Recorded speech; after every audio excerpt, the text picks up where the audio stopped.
Bueno, buenas tardes. Bienvenidas, bienvenidos y bienvenides todos a esta 12ª mesa del tercer coloquio internacional de teatro de Montevideo, en pleno mayo y en plena pandemia uruguaya, y mundial además, ¿no? Es un placer para mí encontrarme con gente a la que quiero mucho y por lo tanto no elegí las mesas que me tocaron. El único inconveniente es que, bueno, no por ejemplo, no he podido escuchar las mesas de la RAE, de la Real, perdón, pero realmente las compañeras y los compañeros que armaron las mesas, les agradezco muchísimo porque ha sido un placer. Tanto la mesa anterior, es importante, vamos a desactivar audios, es importante también generar espacios de discusión, entonces voy a hacer lo más puntual posible. Tuvimos algún inconveniente al comienzo, pero es fruto de que las salas, la gente se pone a conversar y es normal, y tenemos que entregar en tiempo y forma para la conferencia final. Bueno, voy a leer el nombre de todas las ponencias primero, pero después lo voy a presentar individualmente. La primera ponencia es de Juan Pablo Cibrián, se titula Una máquina para devenir al cuerpo vulnerable.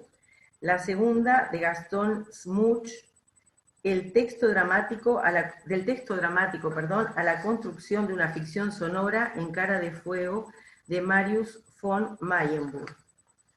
La tercera, de Estíbaliz Solís Carvajal, Mujeres que cantan, aproximaciones a un modelo de investigación-creación. La cuarta, de Verónica Castelo, Tita Merelo, cuando serie estar rompen vínculo, irradiar autenticidad en la post-presencialidad. Y la última, pero no en orden de importancia, es la de José Jairo Pérez, Teatralidad Digital. Desde ya les pido disculpas formales en nombre del coloquio por los errores que hemos tenido en los nombres y en los títulos de algunas ponencias.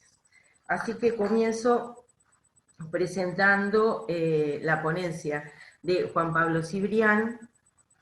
Es de Monterrey, Nuevo León, México, maestro en teoría crítica por 17, se pronuncia así, lo hemos intercambiado en los mails, Instituto de Estudios Críticos de Ciudad de México, egresado de la Facultad de Artes Escénicas de la Universidad Autónoma de León, se inclina por la dirección escénica y la dramaturgia autoficcional. Ha presentado su obra en Cuba, Perú y Venezuela. Su ponencia se titula Una máquina para devenir al cuerpo vulnerable. Cuando quiera, Juan Pablo. Muchísimas gracias, maestra. Muy buenas tardes. Doy gracias a la Facultad de Humanidades y Ciencias de la Educación, Universidad de la República, al comité organizador, así como a los directores de este convivio virtual, al maestro Roger Mirza y Gustavo Remedi por permitirme ser parte del 13º Coloquio Internacional de Teatro en Montevideo, el teatro frente a la crisis. La siguiente ponencia es una breve reflexión sobre un proceso creativo durante este atípico año pandémico. Se titula Una máquina para devenir el cuerpo vulnerable. El primer caso de COVID-19 se detectó en México el 27 de febrero de 2020. Unas semanas más tarde, las actividades esenciales y no esenciales empezaron a sucumbir ante los estragos de la infección y el miedo a lo microscópico. Mi colaboradora, la coreógrafa Sandra Hernández, y su servidor reflexionamos sobre cuál sería la pieza con la que abordaríamos este contexto de lupa a la cloaca abierta que permeaba nuestro nicho. Toda aquella mierda que por años se solidificó y apestó nuestro contexto era ahora un espectáculo grotesco de todo lo caduco e inservible en las instituciones del sector salud, económico y cultural de nuestro país. La idea era escoger un texto que nos permitiera colaborar con integrantes mínimos, ensayar de manera furtiva en algún espacio alternativo y fundamentalmente proponer una textualidad que fuera un machetazo en defensa de la resistencia que significa el teatro independiente. Llegamos así a Máquina Hamlet de Heiner Müller. Se sumaron entonces a la distancia los uruguayos Leandro Ojeda, músico economista con estudios literarios a quien conocí en Ciudad de México, así como Sebastián Vanegas, invitado por el primero, dedicado enteramente a la música y a la promotoría cultural. Gracias a esta propuesta que nació en la marginalidad de nuestro confinamiento, obtuvimos la residencia concesión de proceso 5, la reactivación en el espacio independiente, espacio expectante de la gestora Arely Morán, y tuvimos la fortuna de vernos beneficiados con el apoyo a espacios independientes del Centro Cultural Los Pinos. Proponer al espectador una reflexión en conjunto a partir de esta textualidad mülleriana, última gran poética del siglo XX, que posee la singularidad de ser definida como teatro, objeto, ensayo, poema o documento, nos invita ya en sí a replantearnos esferas que pueden ser articuladas desde aquello que nos sigue como rostro de la ruina en la que nos ha sumido los hierros del siglo anterior, y la actual individualización narcisista potenciada por el aceleramiento virtual y las redes sociales, los conflictos económicos comerciales, la sociedad espectacularizada y las luchas de los grupos minoritarios oprimidos. El filósofo francés Gilles Lipovetsky en su texto La era del vacío menciona acerca de esta cuestión de la memoria histórica. Abro cita. Cuando el futuro se presenta amenazador e incierto, queda la retirada sobre el presente, al que no cesamos de proteger, arreglar y reciclar en una juventud infinita. A la vez que pone el futuro entre paréntesis, el sistema procede a la devaluación del pasado, por su avidez por abandonar las tradiciones y las territorialidades arcaicas e instituir una sociedad sin anclajes ni opacidades. Con esta indiferencia hacia el tiempo histórico emerge el narcisismo colectivo, síntoma social generalizada por las clases burguesas incapaces de afrontar el futuro si no es en la desesperación. Si bien la Guerra Fría y la carrera armamentista queda sentada en esta dramaturgia, ahora mismo pueden articularse los sentires de afectos y violencias provenientes de las pugnas del movimiento estudiantil, como el de los 43 desaparecidos de Ayotzinapa, el movimiento feminista #MeToo, el indigenista y las continuas luchas laborales de gremios económicos, solo por citar algunos momentos convulsos en la historia reciente mexicana. Disculpame un segundo, Juan Pablo, disculpame. Débora, ¿podés silenciar a Itel? Porque yo no estoy pudiendo hacerlo. Disculpame, yo tampoco. Aitel, si no estás, o Itel, si no estás escuchando, ¿podrías silenciarte porque interfiere con la voz de Juan Pablo? Es Sí, una se pena. escucha un teléfono móvil. No puedo, ¿sabes? Esto estaba tratando justamente. Si Perdón, hay, No, a mí Juan. tampoco me deja maestro.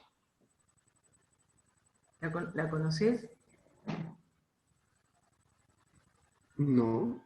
Ah, no, no, no, entonces la mandamos a sala de espera y le avisamos. Quizás si la mandamos a sala de espera, Débora, y le pedí ahí que silencie entrar. Discúlpame, Juan Pablo. Perdón. No hay problema, maestro. Continúo entonces. El Hamlet pandémico es la red social agotada por la selfie y la verborrea que ya no dice nada, la queja constante y la inacción, el estado de incertidumbre y el hastiamiento de todo aquello que nos dijeron era importante. El Hamlet de nuestros 20s ha enloquecido en el sedentarismo de las múltiples juntas Zoom y las palabras que no llegan a traspasar la pantalla. Internet se rompe con la subida al poder de psicópatas y tiranos mientras los hijos lloran la muerte de su padre a la distancia y con un tapabocas. Este hombre de la era virtual ha perdido sensibilidad ante lo terrible. Pareciera que el asco ya no es un gesto humano. O como diría el Hamlet de Müller, en alguna parte están descuartizando cuerpos para que yo pueda sentarme sobre esta mierda. En alguna parte están descuartizando cuerpos para que pueda estar por fin solo con mi sangre. Mis pensamientos son suturas. Mi cerebro es una cicatriz. Quiero ser una máquina. Este deseo que nace desde la textualidad con el quiero ser una máquina nos lleva a la freudiana necesidad por encontrar el objeto perdido que jamás podrá ser encontrado. Y también, como chiste malo, a un sueño cumplido en estos momentos pandémicos donde la computadora se ha convertido en prótesis con capacidades cuánticas. El dramaturgo e investigador escénico mexicano Alberto Villarreal apunta en su revisión teórica sobre este texto, abro cita, ¿se puede dejar de ser hombres y mujeres de nuestro tiempo? ¿Podemos liberarnos de lo que otros han hecho para preservar la civilidad de nuestro estómago y de nuestro mundo interior? En nuestra reflexión asumimos estas preguntas como una pulsión de resistencia en cuanto a ver la catástrofe sin ser catastrofistas, es decir, poner en discusión el punto de encuentro entre el pasado que pulsa y el cuerpo presente. Quizás un poco también compartiendo la pregunta, ¿quién resistiría a una historia de los cuerpos? De la pieza autoficcional Perro Muerto en Tintorería de la dramaturga, actriz y performer española Angélica Lidl. Tomamos como compañía escénica afrontar Máquina Hamlet pensando el cuerpo como aquello sensible que nos desplaza entre lo profano y lo sagrado, lo público y lo íntimo, buscando experimentar la hibridación por medio del lenguaje escénico mediante el cuerpo ritual, cuerpo carne, o parafraseando a Lidl, el cuerpo que lo único que produce es verdad. Encontramos en la cuestión de Villarreal que esta liberación a la que se refiere no solo está enmarcada en la emancipación de los sistemas filosóficos hegemónicos del siglo XX, que enarbolan la razón como posibilidad libertaria, sino que puede insertarse en la ardua labor del quehacer escénico ceñido al cuerpo, que combate la pasividad del espectador colonizado de nuestro momento, así como la acción de defender las propuestas que ofrecen una revisión del cuerpo vulnerable, teatralidades y textualidades menores, entre comillas, que tocando lo abyecto no son legitimadas por una tradición de carácter patriarcal.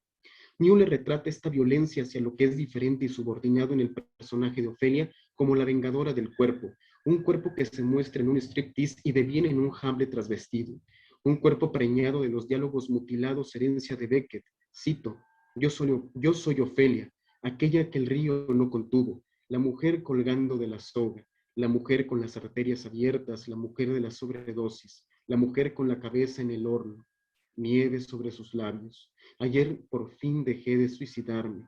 Ahora estoy sola con mis pechos, mis muslos, mi útero. Destrozo el instrumental de mi cautiverio, la silla, la mesa, la cama. Destruyo el campo de guerra que era mi hogar. Máquina Hamlet de Müller se convierte entonces en un poema bélico por aquellas voces no escuchadas, por aquellos cuerpos acreedores del silencio que tienen en este momento la posibilidad de explotar volviéndose grito. Observamos en nuestra performatividad que esta búsqueda de apertura desde el cuerpo debe inclinarse, siguiendo Foucault, hacia un ejercicio parresiástico. Definiendo el término, la parresia es una crítica, una autocrítica o una crítica hacia otros, pero siempre en una situación en la cual el que habla está en una posición de inferioridad con respecto al interlocutor. La parresia es es el coraje de decir la verdad con la consigna de que esta acción pueda ocasionar efectos adversos al parresiasta, aclarando que en cuanto al uso del término inferioridad, puedo apreciarlo como vulnerabilidad del cuerpo, aquel que como piedra de toque o piedra imantada, que sentencia Foucault, puede generar las aperturas necesarias para aprehender junto al espectador las posibilidades poéticas del fenómeno en escena.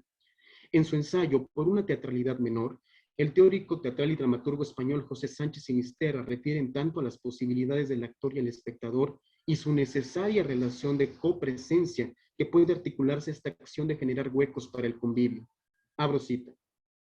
Pero si partimos del principio según el cual lo esencial o específico del hecho teatral es el encuentro entre actores y espectadores, es decir, la simultaneidad espacial y temporal de un colectivo de intérpretes y un colectivo de receptores, si admitimos que la copresencia de ambos es la condición de los complejos procesos de identificación y participación que en tal encuentro se desarrollan, entonces la única posibilidad que el teatro siga existiendo y de todas maneras seguirá existiendo, hagamos lo que hagamos o no hagamos lo que no hagamos, es incrementar estas dos presencias, crear las condiciones para intensificar la presencia, la incandescencia del actor en escena, pero también la presencia del receptor, la vivencia participativa del espectador en la sala durante ese lugar, ese fugaz encuentro que la representación instaura. Y también más adelante, cito, que se trata de devolver al espectador su función creativa, combatiendo la tendencia a la pasividad del ciudadano que nuestras sociedades democráticas están nutriendo aceleradamente. Devolver al espectador, al ciudadano, la lucidez, la creatividad, la participación, la inteligencia y también la inocencia. Me parece una tarea política importante para el teatro del mañana. Máquina Hamlet de Müller nos invitó a reflexionar sobre aquella imagen del cuerpo hegemónico convencional que ahora solo podría caber en un museo, sobre aquella máquina oxidada en el concepto darwinista de la competencia. Esta articulación de ideas que vinieron a nutrir nuestro discurso escénico se convierte entonces en una suerte de reidentificación o introspección en lo que nos sensibiliza. El cuerpo que optamos potenciar es ese conjunto de sentires a la sombra cuyo carácter contestatario es tan necesario para el reordenamiento ideológico de nuestro siglo. Nuestro ejercicio de parresia apunta hacia una ética por el trato de lo abyecto, encontrando resonancia en discursos que desde aquello considerado femenino o vulnerable puedan ser piedra angular para abordar nuestros nuevos territorios de la escena, pues desde la fragilidad del cuerpo podemos generar una devolución hacia la deuda con lo reprimido.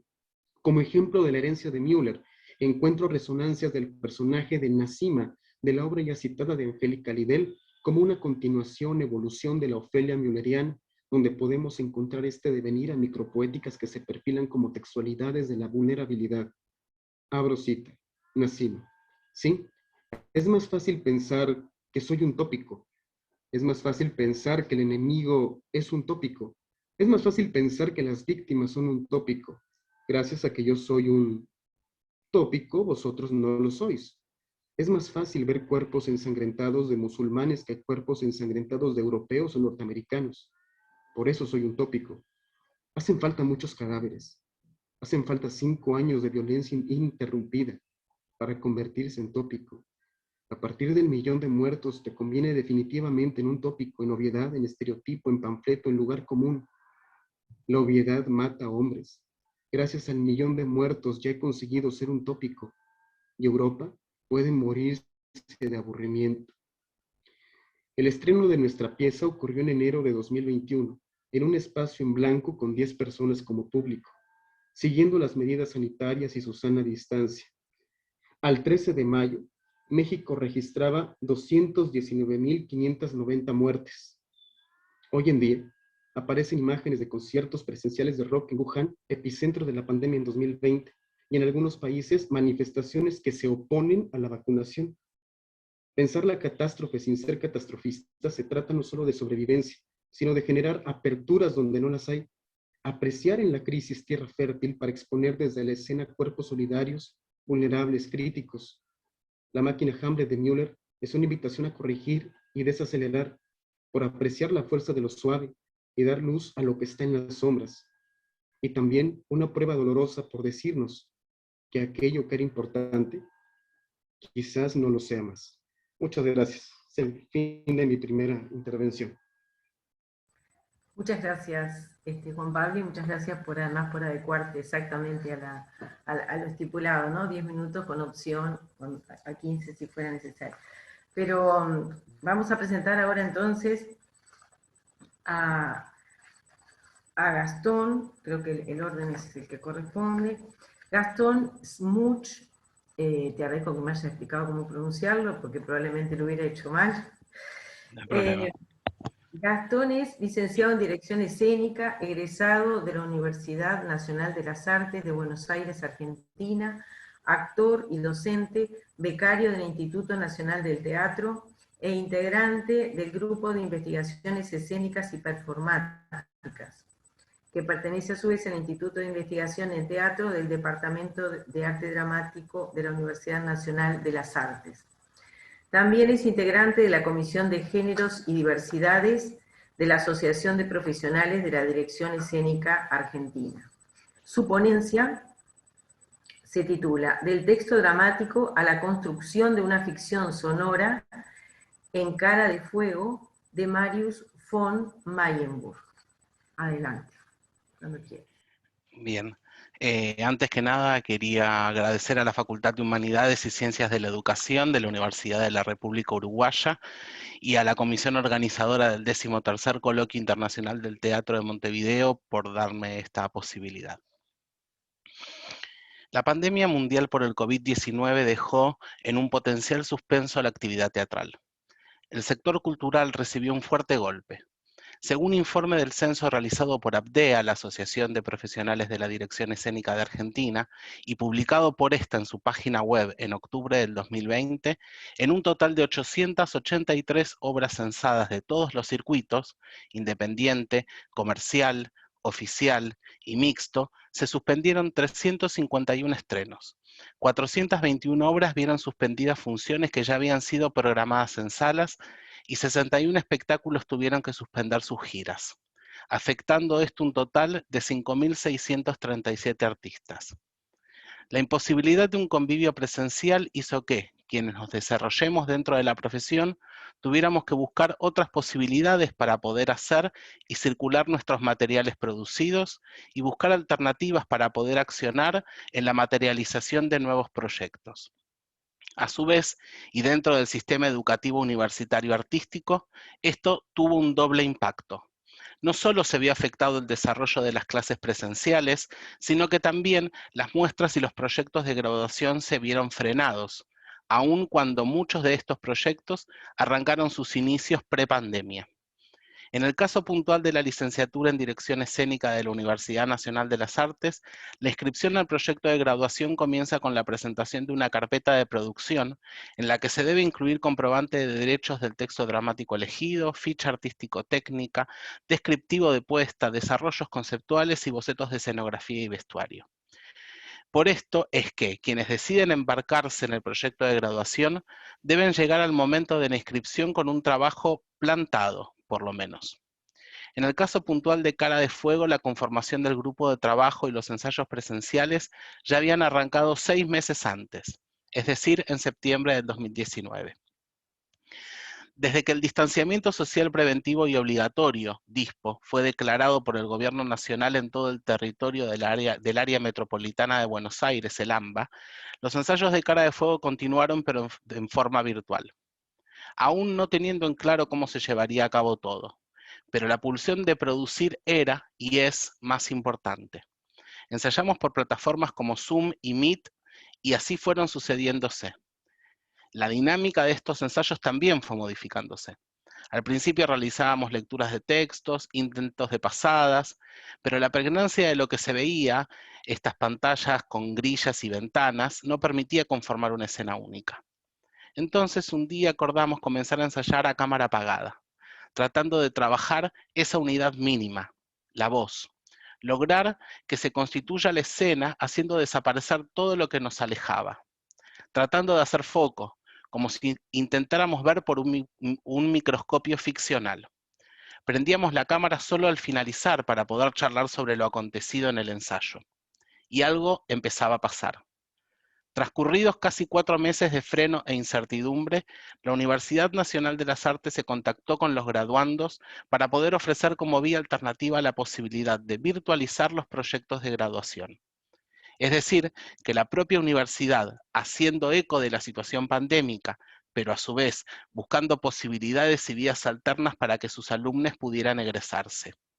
Entonces, tras varias reuniones con las tutoras, se fueron evaluando de forma individual las propias potencialidades de cada proyecto inscripto. Al relatarles cómo venía siendo la dinámica de los ensayos, lo que estábamos trabajando y a lo que estábamos llegando, la forma en la que este proyecto se materializaría salió prácticamente sola. Realizar la ficción sonora de Cara de Fuego. En el artículo La ficción sonora y la realización en directo, el reto de la Radio Nacional Española, Maica Aguilera e Isabel Arquero Blanco, 2017, definen a la ficción sonora como algo más allá que una lectura teatral o literaria con un acompañamiento musical o algún ambiente que recubra la voz, sino como una sinfonía de sonidos que deben estar perfectamente coreografiados. Palabra, ambientación musical, efectos sonoros, ritmo, tonos y planos sonoros. Ante ya esta oportunidad concreta, era necesario poder ver potenciales focos problemáticos y comenzar a pensar en sus vías de desarrollo. Es así como puntualizamos sobre 3 tópicos: la adaptación de la producción y dramaturgia del proyecto, la construcción sígnica dentro de un material que reside solamente en el plano sonoro, y el funcionamiento de los elementos ficcionales y cómo trabajar la corporalidad de los actores y las actrices en un producto en donde su cuerpo nunca será visto.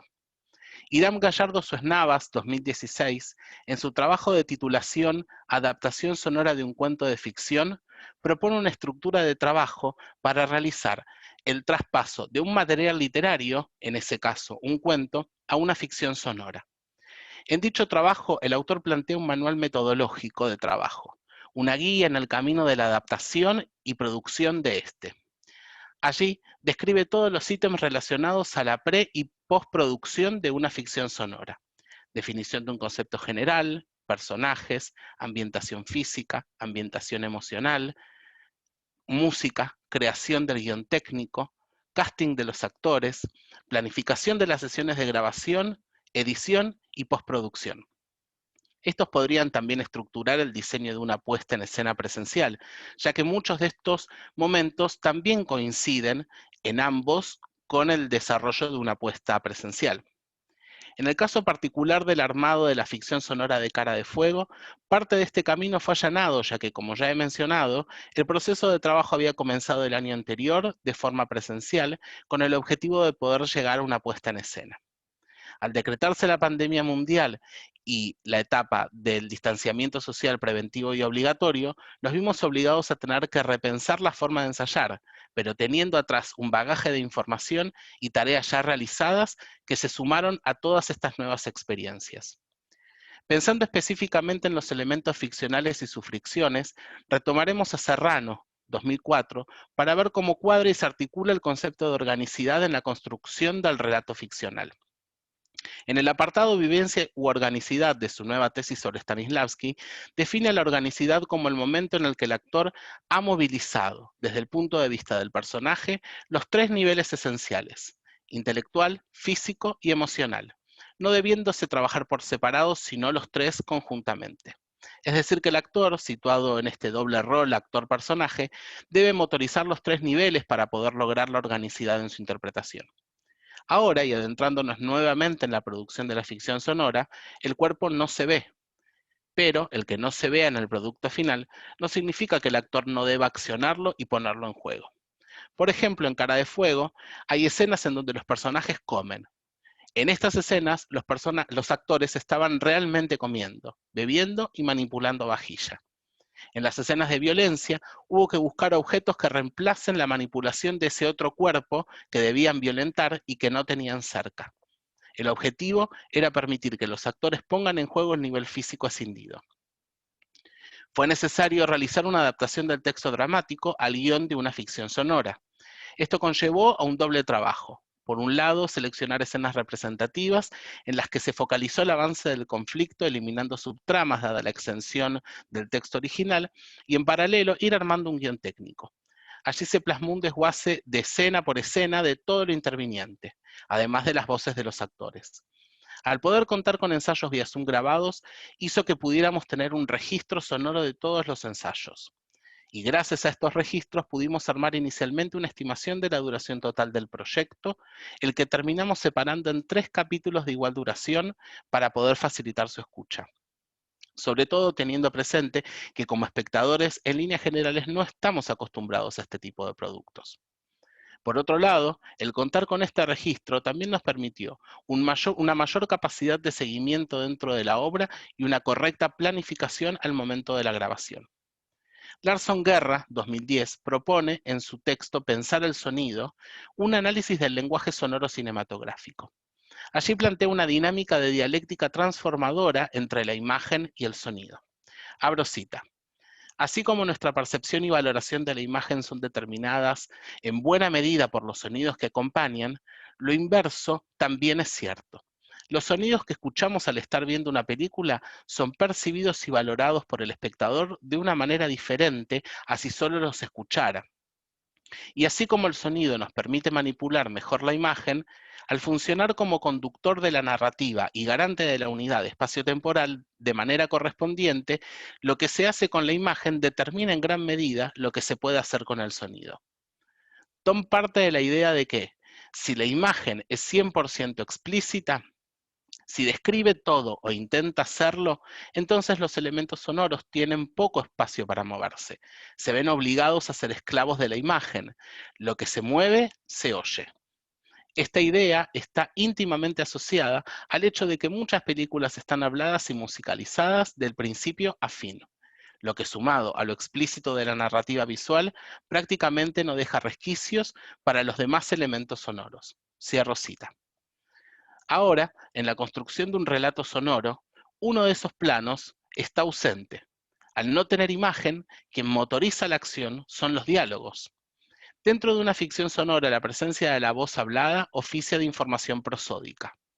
A su vez, este tipo de relatos cuenta con otra serie de elementos sonoros presentes: los incidentales, los efectos ambientales, la música y los silencios. Estos elementos ayudan a darle corporalidad, definir el espacio-tiempo o proveer apoyo o sustento emocional. Es así entonces como la dialéctica transformadora que Larson plantea entre los planos visuales y sonoros, aquí podría darse, por un lado, entre el elemento diálogos, y por el otro, el resto de los elementos sonoros. En ese vínculo, ese resto de elementos podrían tener funciones de anclaje o relevo con respecto al elemento diálogos en la construcción sígnica, si nos permitimos nutrirnos de la clasificación de la presencia textual en la fotografía planteada por Roland Barthes en 1986. Es así como podríamos ir a favor o en contra de la esclavitud de la imagen, de lo explícito.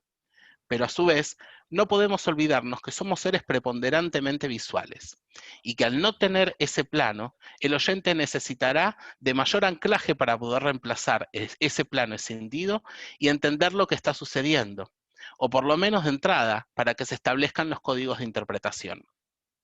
Para la ambientación física, hemos decidido utilizar dos fuentes sonoras diferentes. La primera, una base de sonidos y efectos utilizada en la postproducción sonora. Y por otro lado, para la generación de Foleys, que son los sonidos propios de la ambientación, fuimos haciendo que durante los ensayos los actores graben sus diálogos en el sonido directo que se vaya grabando, y así también como los sonidos que se generaban en las acciones que estaban realizando. Como en estas escenas que comentaba antes, en donde los actores comían o había algún tipo de forcejeo o violencia.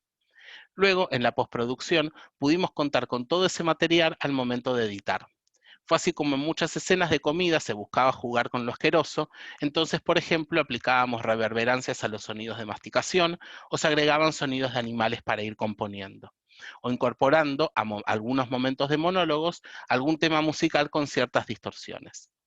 Toda esta sumatoria de elementos hace imaginar al espectador, oyente, que ingresa a la conciencia de los personajes y que desde allí los escucha. Y para finalizar, al mirar hacia afuera, uno puede observar un aumento en el consumo de podcast y contenido digital audible. Por eso, retomar ciertos códigos de la tradición del radioteatro, pero situarlas en nuestro aquí y ahora tecnológico, de soporte y reproducción, es altamente viable. Es decir, la tecnología aplicada al servicio de la grabación y postproducción de los materiales y los servicios de streaming al servicio de su modo de acopio y reproducción. No por nada nos encontramos con una oferta de este tipo de productos. En Argentina, la Radio Nacional con sus programas de los sábados por la noche, con episodios ficcionales sonoras, el Instituto Nacional del Teatro propulsando y fomentando producciones mediante líneas de subsidios en todas las regiones, como fue el concurso Escenas en Sintonía a finales del 2020, o salas programando en sus páginas web y blog ficciones sonoras. En su texto Experiencia y Pobreza, Walter Benjamin, 1998, propone introducir un concepto nuevo y positivo de barbarie, ya que al bárbaro lo lleva a comenzar desde el principio, a reinventarse. Esta pandemia nos trajo pérdidas irreparables, pero también la posibilidad de volver a pensarnos o de reorganizar las cartas para esta nueva mano. Muchas gracias.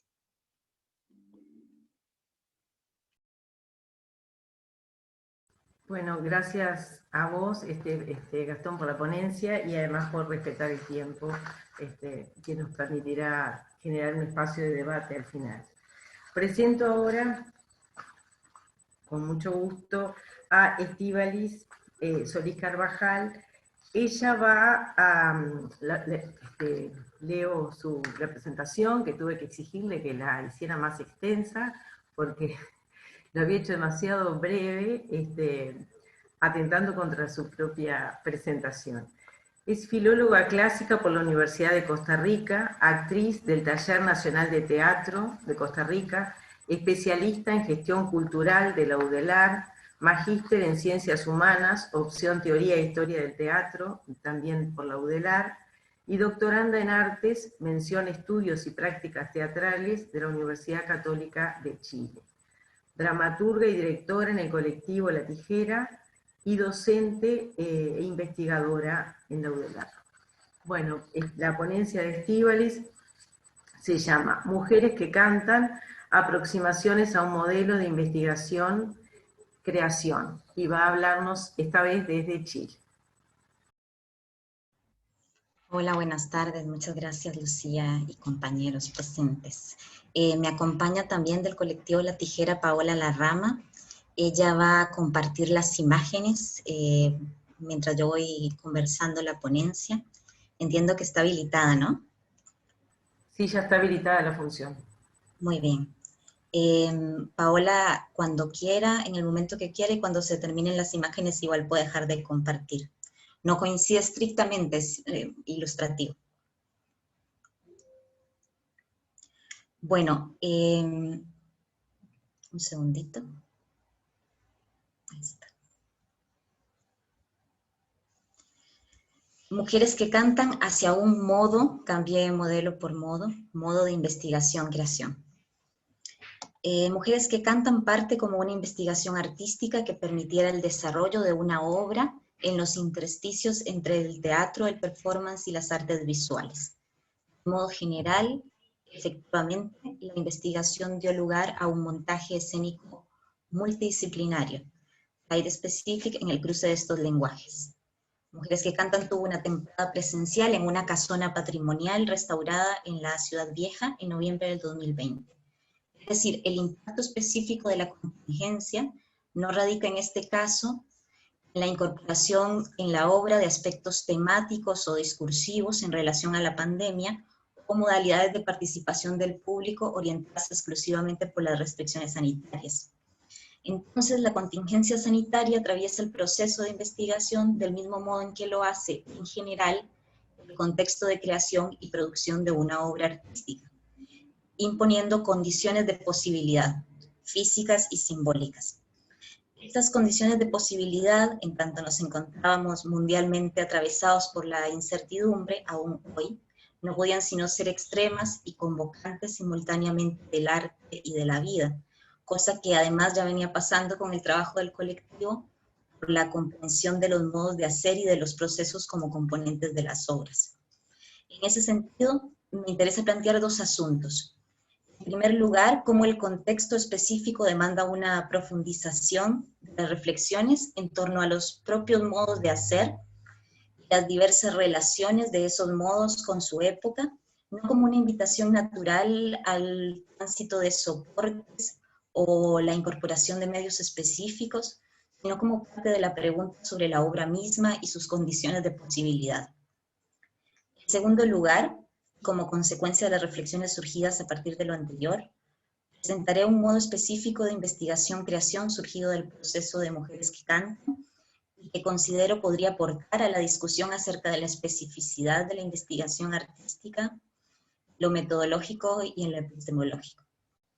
Comenzaré por describir el proceso de investigación y a partir de allí desplegar esas condiciones de posibilidad. Finalmente me referiré a la especificidad de la investigación-creación en el marco de este proceso. Mujeres que cantan en estado de excepción. Este es el título de un documento que escribí a principios de abril del 2020, dirigido a las mujeres que cantan. En él proponía continuar con el proyecto pese a la imposibilidad de reunirnos. Intentaba compartirles lo que significaba para mí continuar. Voy a leer los 3 primeros puntos de ese documento. El primer punto decía: Mujeres que Cantan nació como un espacio de encuentro, de pensar y hacer juntas. Las formas que fue encontrando aparecieron como las más naturales al proyecto y a nosotras, a la combinación de nosotras, a cada una y a nosotras colectivo. Segundo punto, más allá de Mujeres que Cantan, el contexto nos ha desubicado, que es algo que compartimos de diversas maneras. Ha invertido en la cotidianidad, se ha llenado de nuevas formas e incertidumbres. La parálisis natural también. Renunciar a las formas que habíamos encontrado no tendría por qué implicar una renuncia al espacio de encuentro. Pensar y hacer juntas. Al contrario, tal vez ahora particularmente lo necesitamos. También es posible que necesitemos hallar nuevas formas, las más coherentes que encontremos. Tercer punto. La incertidumbre del contexto hace difícil pensar en un nuevo cronograma, un ajuste en el tiempo que nos permita pensar cuándo podremos hacerlo como habíamos pensado. Tal vez no tendríamos que pensarlo en esos términos, primero por el peligro de paralizarnos y segundo, porque todavía pareciera posible echar a caminar juntas y acompañarnos en la incertidumbre. Trabajar a algo que, aunque no sepamos qué formas irá tomando, nos permite insistir sobre las mismas cosas que en principio nos convocaron. Hasta aquí ese documento de abril del 2020. Afirma Menke, lo cita: toda obra de arte es un experimento del arte, una prueba de si se puede hacer arte de tal modo, si se puede hacer de tal modo y si se puede hacer. Recita: toda obra de arte es un experimento que pone a prueba la posibilidad del arte. Fin de la cita de Menke. Entonces, partiendo de aquello que nos había convocado, preguntarnos por lo femenino y la feminidad, empezamos a hacer nuestra investigación desde nuestras casas y reuniéndonos por Zoom. Fuimos leyendo y discutiendo en asamblea un corpus de teoría feminista. También recogimos materiales sobre comportamiento animal, en especial sobre el canto de los pájaros, comportamiento de las plantas y las flores. Fuimos introduciendo tensiones en las lecturas, por ejemplo, al hacer convivir el manifiesto Cyborg de Donna Haraway con el humanismo de Maurice Maeterlinck, la inteligencia de las flores. De la discusión relevamos un conjunto de afirmaciones a las que llamamos hipótesis. Las leo. En la feminidad hay algo que se porta, hay algo que se performa, algo que se combate, algo que se desea. No hay nada, la feminidad no existe. Veré sobre la condición paradójica de la hipótesis más adelante. Interesa ahora que este conjunto de afirmaciones recogen buena parte del intercambio que se generó a partir de la discusión de los textos en contraste con nuestras experiencias de lo femenino, donde lo genealógico era transversal. Esta investigación la hicimos con nuestras madres y abuelas. En ese sentido aparece un segundo procedimiento, del inventario.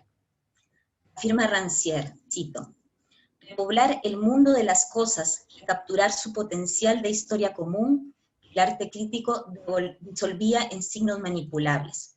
La reunión de los materiales heterogéneos se vuelve una recolección positiva bajo una doble forma.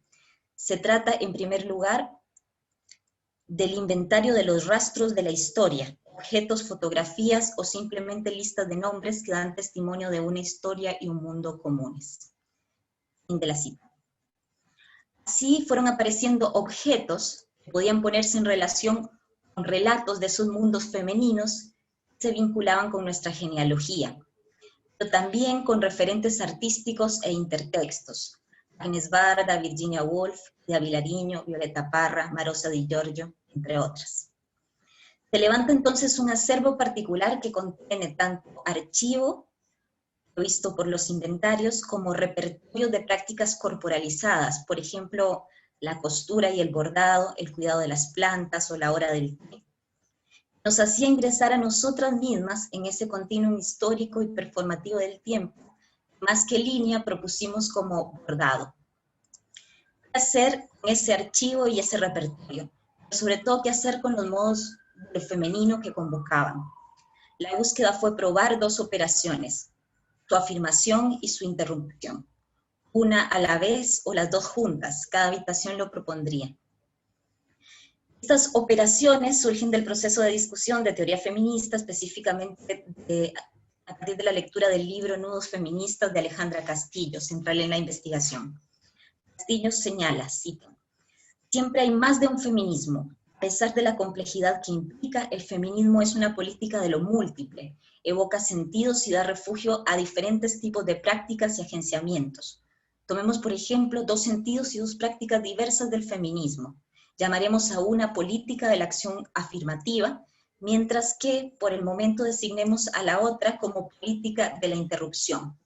Comenzaré señalando que ambas políticas son necesarias, urgentes, aunque sus tiempos, énfasis y búsquedas no coinciden, ni se complementan necesariamente. La primera está orientada al mejoramiento de las condiciones de vida de las mujeres, promoviendo su presencia igualitaria en el espacio público.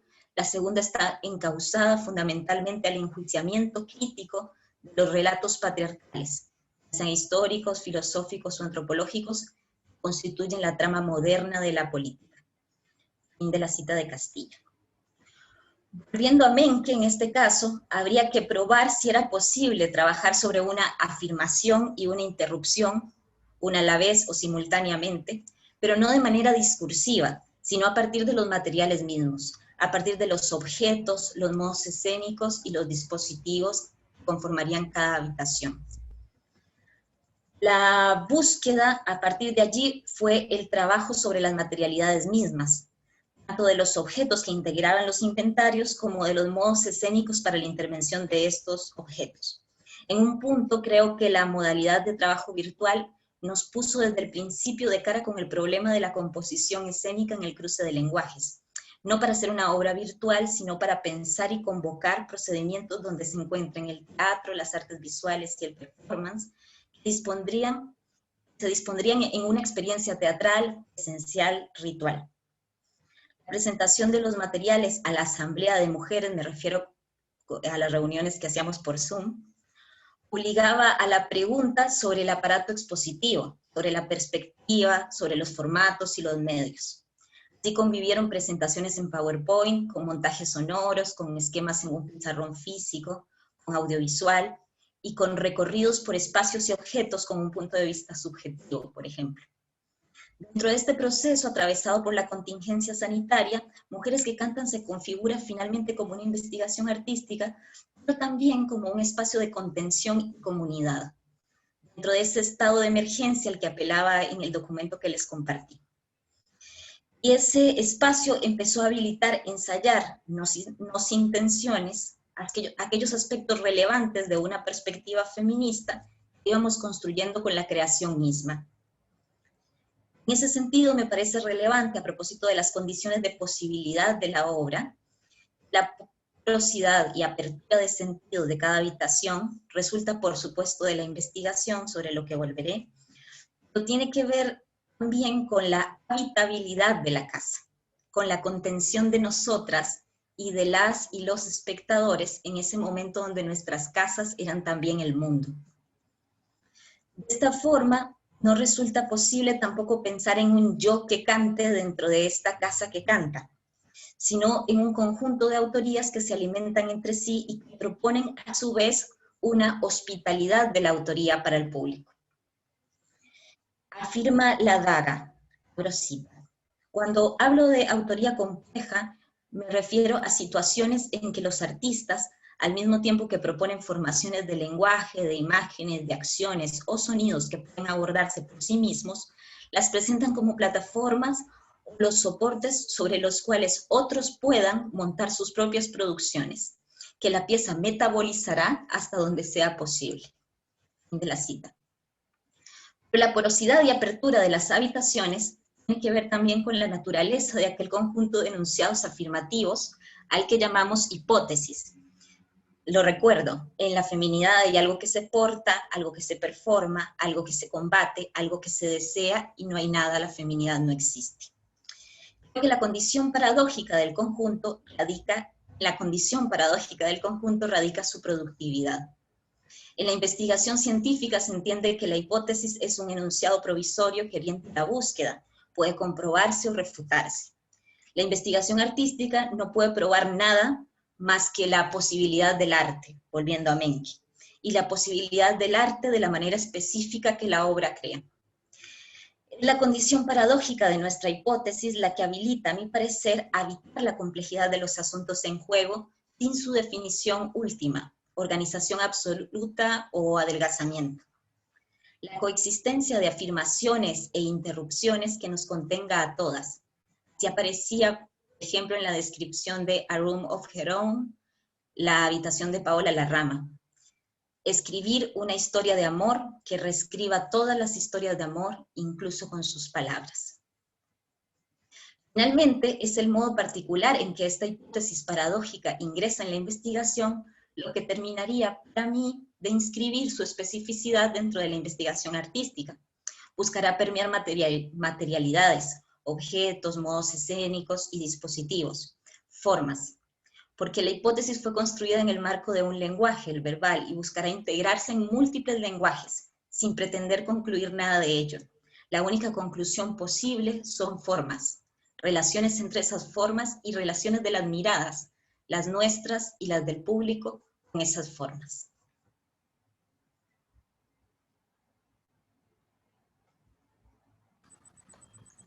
Muchas gracias, Estíbaliz, un placer escucharte. Gracias, Paola, por compartir las imágenes. Vamos y por respetar el tiempo también. Vamos a presentar ahora a Verónica Castelo, a quien le vuelvo a pedir disculpas por el error en el nombre. Por favor. Y en el título. Verónica Castelo cursa las últimas materias de la licenciatura en Dirección Escénica y es parte de los grupos de investigación IIT-DAD de la UNA, o sea, el Instituto de Investigación en Teatro, el Departamento de Artes Dramáticas de la Universidad Nacional de las Artes, y del Grupo de Investigaciones Escénicas y Performáticas. Su título, el título de su ponencia es Tita Merello, cuando Serie Star rompe en vínculo, irradiar autenticidad en la post-presencialidad. Muchas gracias. Bien, con ese título arranco con una frase de Deleuze que dice: lo que se llama virtual no es algo a lo que le falta realidad, sino lo que se inscribe en un proceso de actualización que sigue el plano que le da su realidad propia. En tiempos de fundamentalismos binarios sobre convivencias in situ en el campo escénico, ¿qué elementos se conjugan como constructores del impacto actoral, aun cuando es diferido, virtualizado, el acontecer interpretativo? Este trabajo propone reflexionar acerca de estas cuestiones a partir del análisis del desafío a la corporalidad que la presencia como actriz de Tita Merello ejecuta en tanto resonancia social, cuya identificación atraviesa el tiempo-espacio, producto de una poética que, eco de su profundidad, se establece como identitaria de pueblo vivo en voz de arrabal. Distancia, virtualidad, lo diferido erigido en puente entre obra y espectador. Poética y actuación, constructo renovado con la cámara como salvoconducto. ¿De dónde surge la capacidad de impregnar de emoción cuando los factores intrínsecos del teatro se ven manipulados por el confinamiento? Quizá dar cuenta de la experiencia de Tita Merello en tanto referente de un modelo actoral que conmueve a la platea, aún mediatizada por una pantalla, sirva para sacudir de intención y levantar el polvo al público entumecido que, sacando algún hallazgo de la cartelera de la temporada, termina entre los manotazos de intentos teatrales de excelencia frustrada, siendo víctima de la pesca descarnada por la venta de una entrada.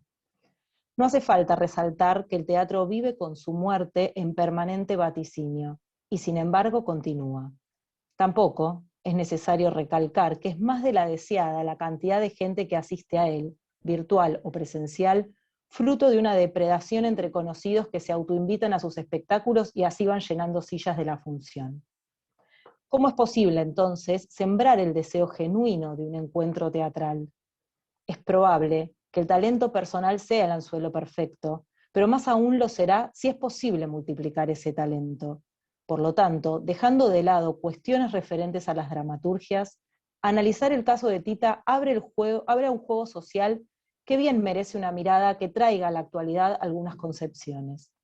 Entender su impacto como actriz es insertarla en un marco histórico donde se vivencia el auge de su carrera a la par de la expansión de derechos a la clase obrera entre el 40 y el 50. Y no es un dato menor.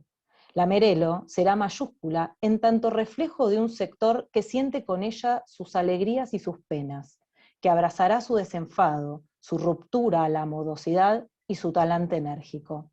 Y ella lo sabe. Por eso, es capaz de pasar horas frente al espejo buscando un gesto o dejando el ego en el camarín mientras un director le exprime hasta el temblor su límite. Vida y personaje obran en ella una alquimia de transformación mutua, de límite permeable y corazón extremo.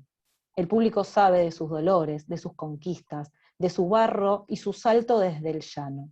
La gente común, la que compra sus entradas, pues en aquel momento el espectáculo es un lujo del esparcimiento que el obrero puede por fin regalarse, va a buscar a la mujer dura y vulnerable, la que no se calla, la que tiñe de su singularidad todo lo que toca.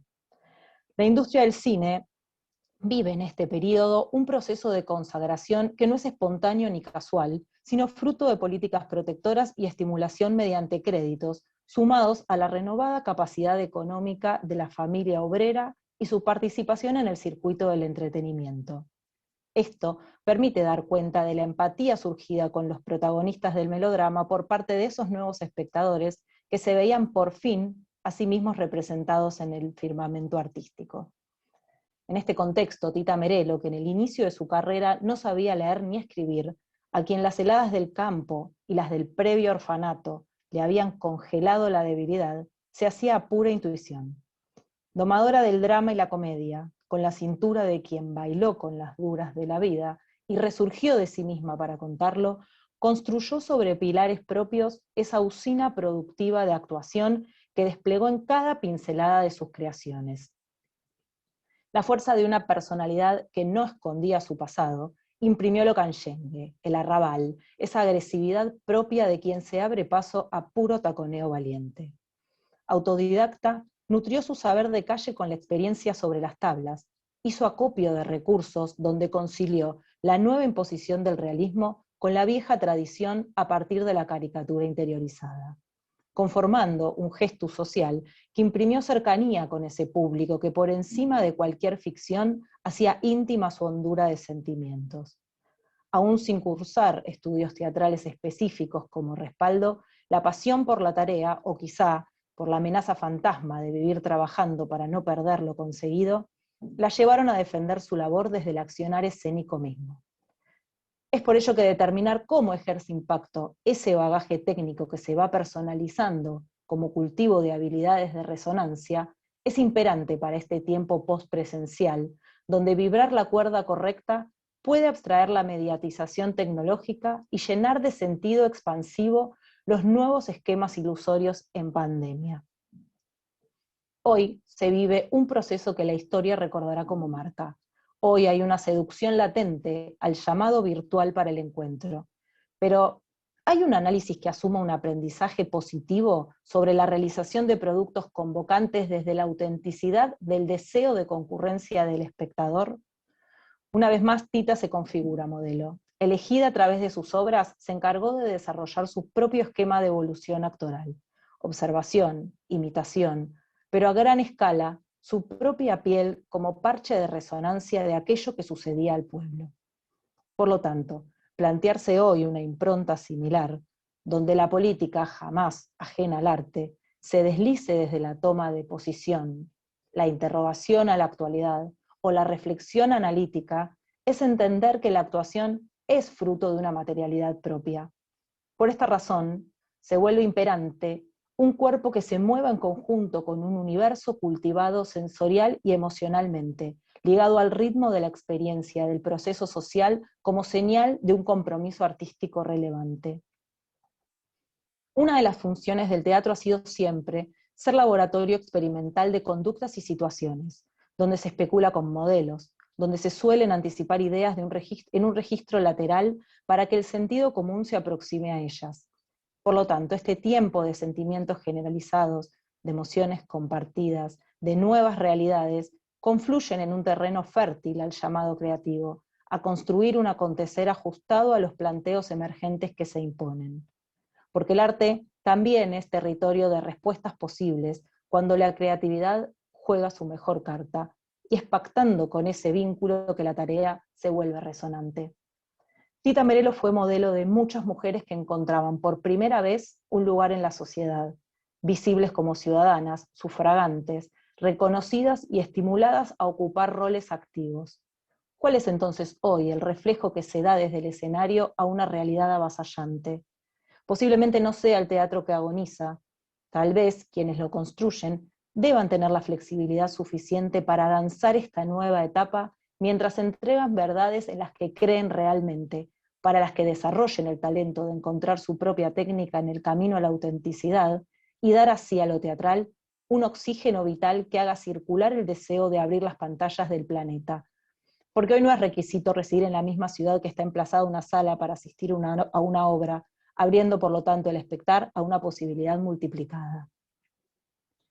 Impregnar personalidad a una creación es manifestar una forma de ver el mundo, es dar muestra de sensibilidad, inteligencia artística e individualidad social, configurando a cada actor único e irrepetible. Quien interpreta se expone a aquello que la mayoría oculta, develarse ante el desconocido, mostrar de sí todo aquello que conforma y recorre subterránea o efervescentemente su existencia. Porque no se puede negar la identidad, y es justamente esta la que da el extra cuando es llevada con orgullo. Tita es porque fue franca con ella y con el público, pudiendo hoy estar viva en la pantalla y sentirla corpórea en su teatralidad, basada en una verdad emocional encarnada a conciencia.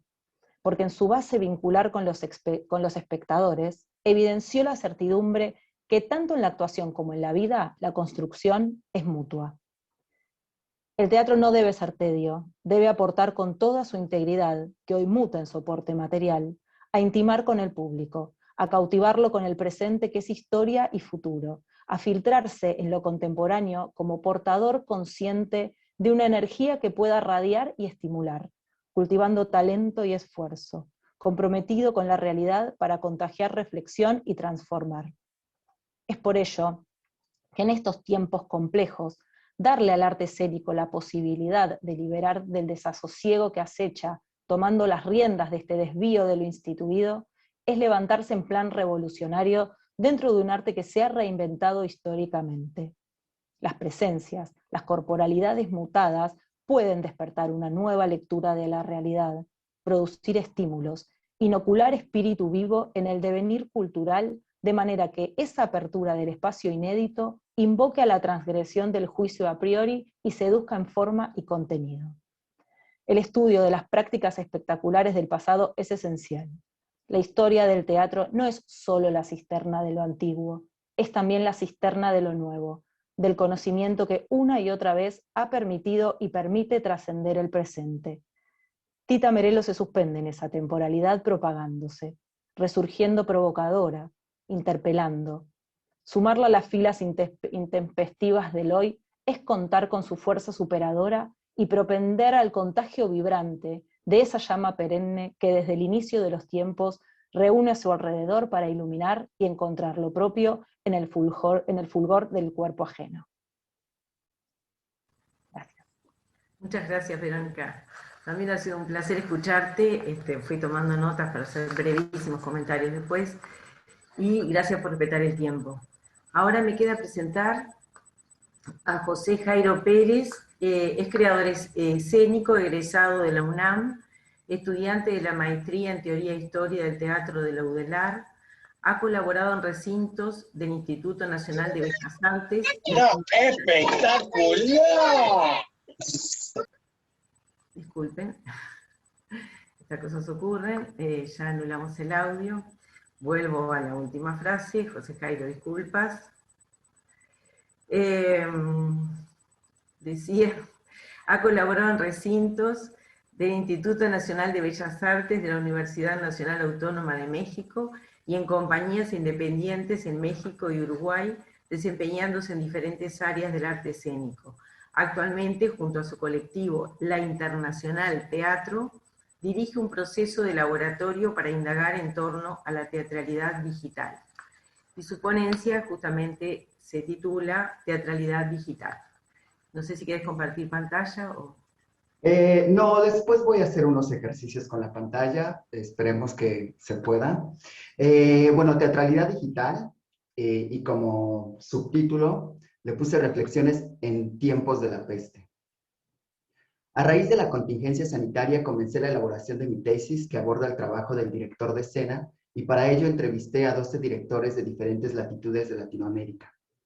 Para poner mi investigación en contexto añadí una pregunta final. ¿Es posible hacer teatro en tiempos del COVID? Lo que produjo 12 respuestas distintas que de alguna manera ejemplifican el abanico de reacciones frente al tema. Quise aprovechar para este coloquio internacional de teatro de Montevideo las respuestas dadas por los directores como trampolín para reflexionar sobre las dificultades que he observado a la hora de abordar la teatralidad a través de la tecnología. En principio el tema es muy interesante para mí porque creo que nos enfrentamos, con un cambio de paradigma en la concepción del teatro a nivel mundial, tanto en la praxis como en la teoría. Sin duda me intriga saber hasta dónde se adaptará el teatro y los teatristas al contexto histórico que nos atraviesa. En las artes escénicas contemporáneas, los recursos de la información y la comunicación son usados con mayor frecuencia. En la escena podemos observar el uso de las pantallas LED, computadoras, proyectores, mappings, celulares y sonidos que hacen referencia a aplicaciones específicas de conocimiento general. Todos estos recursos tecnológicos han venido sirviendo para construir la artificialidad teatral. La incorporación de estos dispositivos no es exclusiva de nuestro tiempo, ya que en cada época los teatristas han sabido aprovechar los artefactos del momento y los han ido incorporando a su sistema de creación. En esta ocasión, como diría la directora guatemalteca Patricia Orantes, no nos imaginábamos que íbamos a llegar inevitablemente a las pantallas y a la tecnología tan bruscamente. Pero no solo en la escena se ha incorporado el uso de las TIC, sino que también hemos sido testigos del uso de diferentes TIC dentro del proceso de la pedagogía teatral y de la puesta en escena. Por ejemplo, grupos de chat para mejorar la comunicación en los equipos creativos o la grabación en video de las clases para estudiar aspectos específicos de la actuación o diseño lumínico, espacial o de movimiento. Y en este momento, el uso de las plataformas digitales para la impartición de clases de teatro o para ensayar puestas en escena o para hacer un coloquio internacional de teatro. Si seguimos la línea de Dubati, y quizá y en cierta medida la creciente mecanización de los recursos escénicos y la incorporación de tecnologías atentaría contra el convivio teatral. Pero ¿cuál convivio si no podemos usar el escenario? Me pregunto. Por otro lado, también valdría la pena reflexionar si no es este momento una ventana de oportunidades para indagar en qué tecnologías nos ofrecen las posibilidades de mantener lo más fiel la experiencia teatral a través de los medios digitales en dos sentidos. Uno, respecto a lo efímero de una situación única e irrepetible. Y dos, que nos permita generar la sensación de compartir con otros una experiencia sensorial y emocional que nos modifica. Y aquí quiero hacer una primera pausa. A ver si... Ok. Ya estoy en línea. Cuando realicé las entrevistas, la situación sanitaria recién comenzaba en América. Los primeros casos aparecían y estoy completamente seguro que si vuelvo a realizarla, las respuestas dadas por los directores serían completamente distintas. En fin, las respuestas las catalogué en tres grupos. Primero, los que definitivamente defienden que el tecnoteatro, el teatro grabado o la transmisión de una puesta en escena a través de medios tecnológicos no es teatro. Segundo, los que dudan que se pueda hacer teatro. Y finalmente, los que afirman que sí se puede hacer teatro o crear una experiencia teatral a través de medios digitales. Aquí cabe aclarar, como dijo André Carrera en la inauguración de este coloquio, ¿realmente es importante definir qué es teatro y qué no? Primero, los que niegan que se pueda hacer teatro mediante medios digitales parten de la concepción de que, como diría Sanguinetti, el teatro es un encuentro presencial y no virtual entre al menos un actor y un espectador unidos bajo el pacto de ficción-realidad. O en palabras de Tito Ochoa, el teatro es conspiración, respirar juntos. Si no respiramos juntos, es imposible hacerlo. Es decir, cito nuevamente a Sanguinetti, lo que define al teatro como presencia es el encuentro, por lo tanto, aquello que no sea encuentro no es por definición teatro. Ok. Por otro lado, también apelan a trabajar en mecanismos de distanciamiento social que permita existir el teatro presencial como lo concebíamos, hasta antes de la llegada de la peste, y ser apreciado con las medidas sanitarias correspondientes. Además, como mencionó Guillermo Cacase, también está bien dejar descansar el teatro un poco. Es decir, ya que el teatro no es solo la mecanización del arte en la práctica, sino que esta instancia sanitaria debe generar espacios de reflexión sobre el devenir del teatro. Por lo tanto, ¿no es este un buen momento para permitirle al teatro un espacio temporal de juego e hibridación con la tecnología? Por supuesto que falta explorar formas de ocupar los espacios públicos y las salas, pero en palabras de María Dodera, hoy por hoy sería contraproducente hacer teatro presencial en términos de supervivencia, cosa con la que estoy completamente de acuerdo. Además, es bien sabido que en tiempos sin pandemia el teatro recibió poco apoyo estatal en la mayor parte del globo y que cuando se instaló la peste se vieron truncados muchos proyectos. Y por ende hubo y cada vez hay menos recursos destinados a las artes. Cabría preguntarse en cuál es la diferencia entre una obra teatral vista desde una cabina, aislado por protección, y ver un espectáculo teatral a través de una ventana en mi computadora. No lo sé, lo pongo sobre la mesa. En cambio, los que dudan que se pueda hacer teatro por medios digitales se preguntan en el cómo. Lo que inmediatamente los remite a otros conceptos. Streaming, videoarte, cine, documental, pero teatro. Por ejemplo, el director mexicano Juan Carrillo considera que para que el teatro viva así, es decir, a través de la pantalla, tendría que adoptar recursos de lenguaje videográfico y ahí ya estamos hablando de otra cosa. Y propone un estudio de la cámara específico para un hecho teatral. Pero realmente es importante definir qué es teatro y qué no, vuelvo a preguntar. ¿Qué defendemos cuando marcamos territorio? ¿No sería mejor analizar otros formatos de espectáculos digitales como las películas, el cine en general, documental, videoarte, performance fílmico, y descubrir en ellos recursos y propuestas para crear una experiencia digital con teatralidad? En tercer lugar, los que dicen que es posible hacer teatro, ensayar y generar un espectáculo teatral a través de plataformas digitales parten de una premisa que es generar la comunicación con el otro. En este caso, el tecnoespectador, cineespectador, como le queramos llamar, y encontrar mecanismos que permitan que la teatralidad emerja. En palabras de la directora mexicana Regina Quiñones, el principio del teatro evidentemente tiene que ver con la comunicación. Puedo tener actores, un escenario y la producción más linda, pero si no logro la comunicación, también es inerte. En ese sentido diría que muta a otro lugar. Y ella se pregunta, ¿cómo nos comunicaremos ahora? Ya que las herramientas del teatro siguen siendo las herramientas del teatro, pero ¿cómo las modificas con las herramientas digitales para que pueda seguir ocurriendo la comunicación? ¿Cómo logro comunicarte? Para ello apelaría a las palabras de María Dovera. Creo que hoy tenemos que reinventarnos en otras posibilidades. Sobre esta línea me interesa poner sobre la mesa el concepto de teatralidad y para ello voy a citar a Cornago, quien la define como, abro cita, la cualidad que una mirada otorga a una persona, como caso excepcional se podría aplicar a un objeto o animal que se exhibe consciente de ser mirado mientras está teniendo lugar un juego de engaño o fingimiento. Cierro la cita. Es decir, según lo anterior, ¿cómo podemos generar teatralidad y permitirnos explorar y combinar los signos del teatro con otros lenguajes digitales? Así como se parte de diferentes ángulos para abordar una puesta en escena, desde el actor, desde el vestuario, desde la escenografía, desde una imagen, ¿no sería un buen momento para poner como eje central de creación a la cámara y los recursos digitales? ¿Investigar nuevas formas de ocupar la pantalla? Esto lo escuché en la mesa anterior. En la historia del teatro, los modos de producción han evolucionado al grado de que cada vez más las producciones conglomeraron diversos recursos para crear la artificialidad teatral, lo que devino en diferentes procedimientos para abordar la puesta en escena y en este sentido, actualmente los directores eligen los signos del teatro que usarán y cómo los combinarán para generar distintas convenciones, y es así como podemos apreciar muchos tipos de teatro a lo largo de la historia: teatro de autor, de agitación, teatro ambiental, de boulevard, burgués, de calle, hasta el teatro postdramático. Junto a mi colectivo, la Internacional Teatro, trabajamos sobre un proyecto en donde los ejes centrales son las TIC y el actor.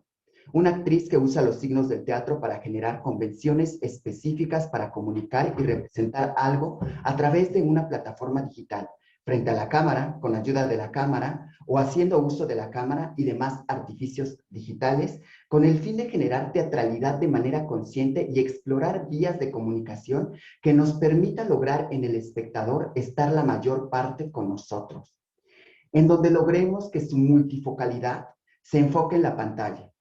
Lo que buscamos es generar teatralidad digital o un espectáculo tecnoteatral.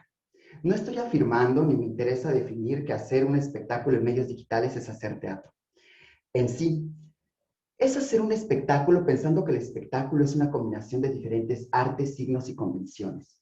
Aquí lo que cabría reflexionar es qué signos del teatro combinado con medios tecnológicos nos ayudaría a crear convenciones que logren generar nuevamente una situación única e irrepetible y la sensación de compartir con los otros una experiencia física, sensorial y emocional que nos modifica. ¿Cómo generamos una comunicación efectiva y por ende tecnovivio? El contexto mundial ha cambiado radicalmente y aun cuando regresemos a la normalidad quedará instalado esta forma de comunicación, puesto que hay tantas cabezas en el mundo como tantas formas de hacer teatro y cada tipo de teatro tiene su público. Por ello, habría que comenzar a repensar cuáles son los retos, desafíos y posibilidades en y de los espectáculos tecnoteatrales. ¿De qué TIC me puedo ayudar para combinarlos con los signos del teatro y generar teatralidad digital? Sin duda, uno de los principales retos a los que nos enfrentamos los teatristas es el problema de los aparatos tecnológicos y su desempeño. Es decir, para poder investigar la teatralidad digital se necesita de un equipo hardware que nos permita desempeñar muchas tareas simultáneas, así como de diversos aparatos que trabajen en algunos casos de manera remota en directo. Por ejemplo, es real que el Internet no corre a la misma velocidad en todas las partes del mundo y que los costos mensuales en algunos lugares son excesivos. En este sentido, cuando realicé la pregunta a la directora hondureña Mariela Zavala, me respondió lo siguiente. Abro cita. El teatro... Hubo interferencia en la videollamada. Un minuto después, creo que la misma tecnología en este momento se ha encargado de responder. Cierro cita. Pero está bien. Supongamos que tenemos el equipo adecuado, una computadora, cámara web, un celular, auriculares y una velocidad de internet que nos permite realizar diversas tareas en simultáneo. ¿Qué hay de la parte software de nuestro equipo? ¿Qué nos permite hacer y qué programas podemos ejecutar y utilizar como herramientas para el arte teatral? Además de la plataforma digital, ya sea Zoom o alguna otra, ¿de qué otros elementos tecnológicos nos podemos servir los teatristas? La videocena, la performance fílmica, el live cinema y el videocastel ya han venido trabajando con distintos recursos técnicos y tecnológicos que les permiten generar experiencias fílmicas efímeras llenas de teatralidad digital.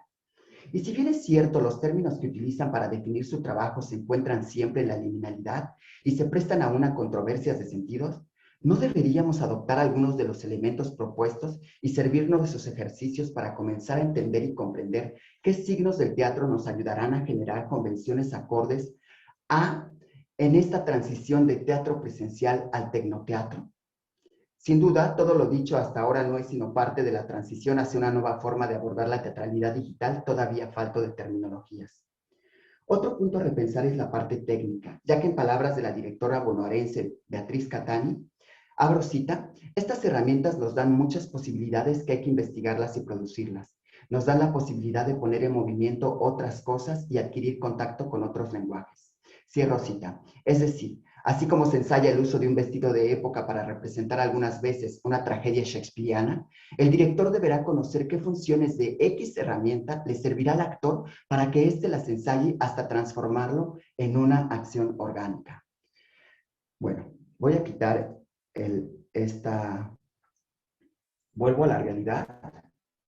Finalmente, y no menos importante, debemos pensar en qué lugar queremos que ocupe el público en este devenir del tecnoteatro, ya que sin duda no se puede reproducir la sensación de sala llena a través de las plataformas digitales, pero tampoco podemos generarlo en el teatro con las medidas sanitarias del momento.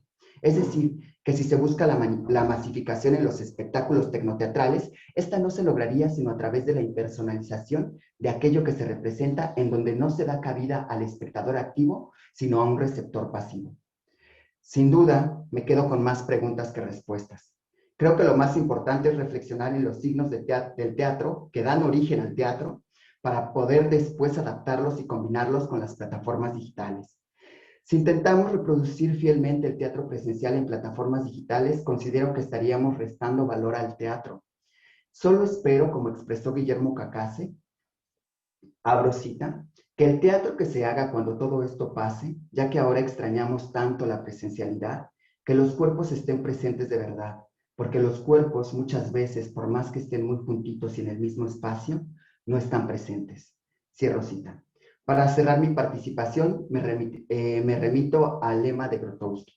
Cuando te sientas perdido, vuelve al origen. Gracias.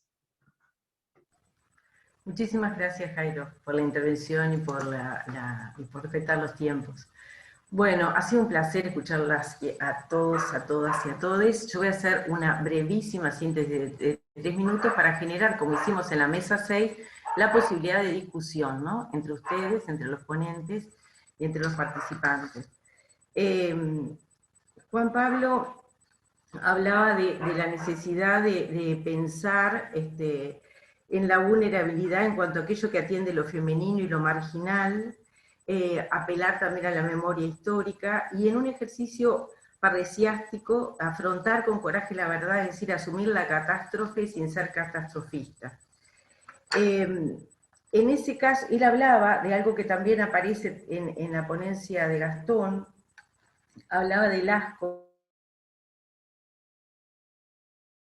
y proponía, en el lugar, yo creo que es lo que se ha un poco repetido en varias de las ponencias, pensar el lugar del espectador, decía que tuviera una actitud activa y al mismo tiempo como si fue actitud activa también que esperaba tuviera el ciudadano, con participación, decía lucidez e ingenuidad. Y proponía la presencia de cuerpos solidarios y críticos al mismo tiempo. En la ponencia de Gastón, para ser brevísima, ¿no? y cumplir con la posibilidad de que puedan discutir entre ustedes, lo original que propone en este ensayo con cámara apagada, dice hacer foco en el microscopio ficcional y quedarse solo con la voz. Bueno, ahí están mis perritas, yo dije que esto podía pasar, pero que quizás se escucha. Y él lo que propone es esos sonidos, lo dice varias veces, que ese sonido que es esclavo de la imagen en otros contextos, ahora quedaría en el proyecto de ellos esclavo de los diálogos, que sería lo que motoriza la acción. El cuerpo nunca será visto, ¿no? Esto es importante porque la idea de que el cuerpo no está presente es ha sido un tópico en este coloquio y en otros que se plantean las teatralidades en pandémica.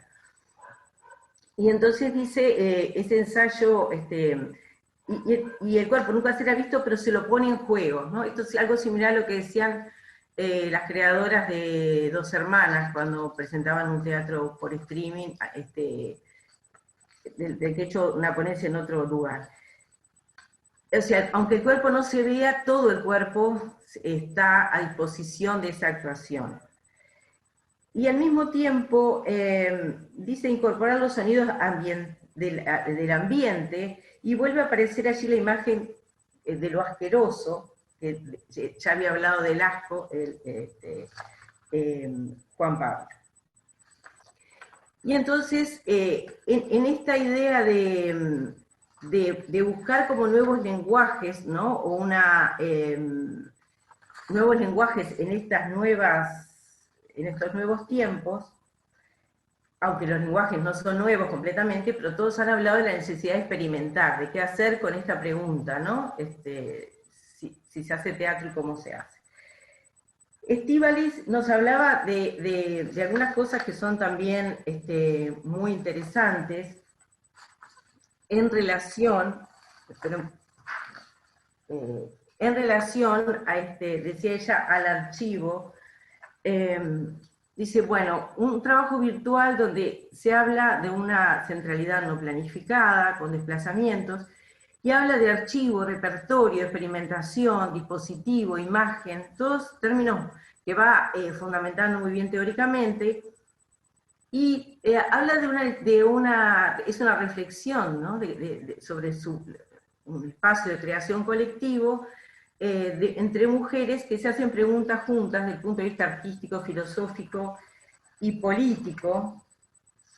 Y en ese cruce del arte y la vida, ella lo que propone es aceptar esas formas de incertidumbre, ¿no? No serían las hipótesis de la creación, dice, no son las mismas de otros ámbitos académicos, y hay que quedarse con esa incertidumbre.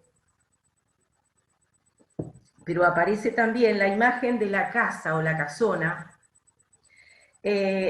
como un momento donde, dice, porque estábamos creándose en nuestras casas y buscando una especie de hospitalidad para el público, porque nuestras casas en ese momento eran el mundo.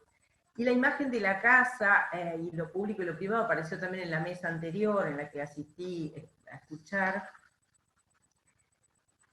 Y esa reflexión de Estíbaliz también se puede cruzar con esto de Verónica Castelo, que habla de algún modo, de repensar esa teatralidad creada por Tita Merello como una imagen icónica de los años 40, del teatro del cine de aquella época, que dialoga con el entorno histórico y que seduce al espectador, que usa una herramientas de una actriz que es fundamentalmente autodidacta, y que, según Verónica, seduce a través de ese encuentro virtual traspasando el tiempo, las pantallas, porque no llegan a través de las películas, y la provocación de Verónica sería, bueno, cómo buscar que en esta virtualidad se genere el deseo de abrir las pantallas. Y Jairo, entre otras muchas cosas que nos propone, en esas 2 entrevistas a directores, donde él pregunta cuál sería, ¿no?, la pregunta que ¿es posible hacer teatro en tiempos de COVID? Y esas 3 grandes respuestas, ¿no?, que no es teatro, que se duda cómo, y sí se puede hacer teatro, y él de algún modo vuelve a insistir en esto, que lo ha dicho también como público en otras mesas, qué sentido tiene difundir qué es y no teatro.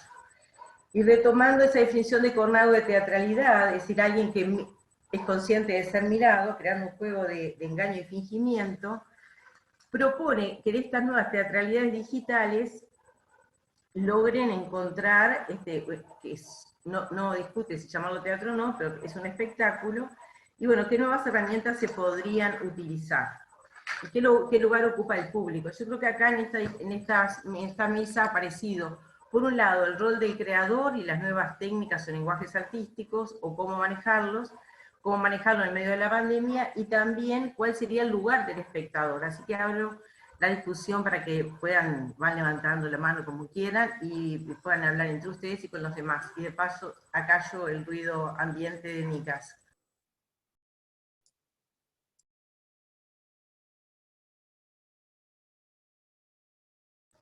Creo que dialoga también con la mesa que tuvimos, ¿no? La mesa 6, donde Iván decía, bueno, no está en juego, no es el teatro en crisis, sino es el soporte, ¿no? La crisis del soporte. Bueno, tenemos a Martín y después a Marcos.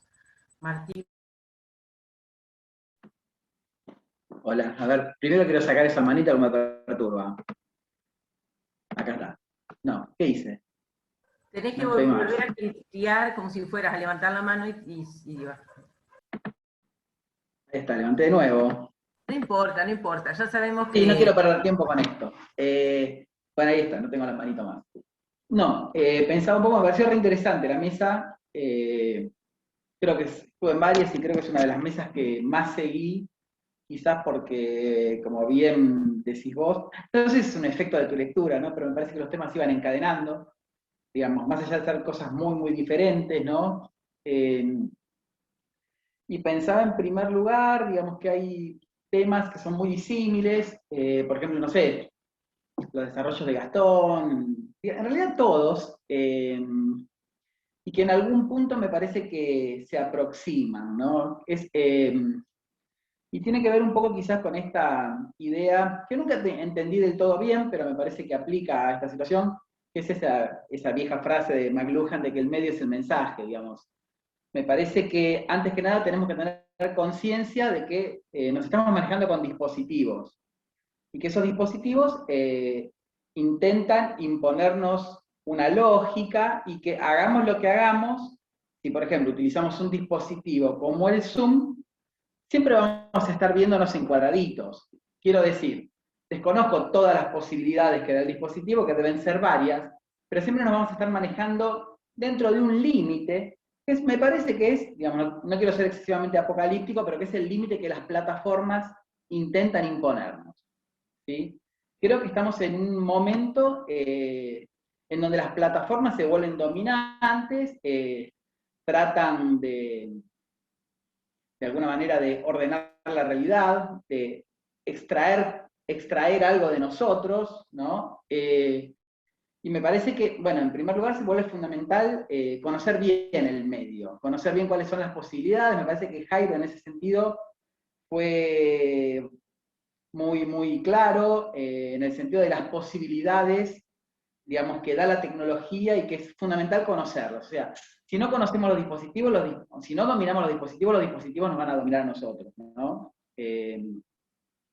Y por otro lado, digo, aunque quizás no tenga nada que ver, me gustaría linkear un poco con lo que propone Gastón y con lo que propone Verónica, que tiene más que ver con la recuperación de determinadas tradiciones, ¿no? Gastón va a hablar de ficción sonora, digamos que es una categoría mucho más nueva, ¿no? Pero al mismo tiempo dice, bueno, están los recursos del viejo radioteatro, ¿sí?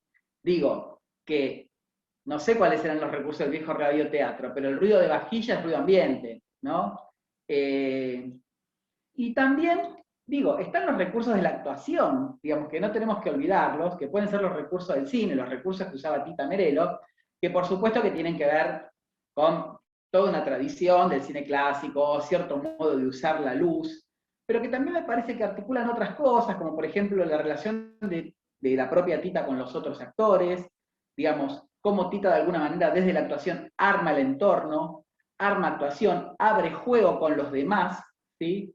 Lo cual, por supuesto que es algo que está propiciado por la presencia, ¿no?, de todos esos actores en el set, pero me parece que hay algo también que tiene que ver con ver un poco más, pensar un poco el teatro, pensar la tradición cinematográfica y pensar cómo desde la tecnología y desde la actuación podemos acercarnos a esa idea que por supuesto está, porque la presencia está, ¿no?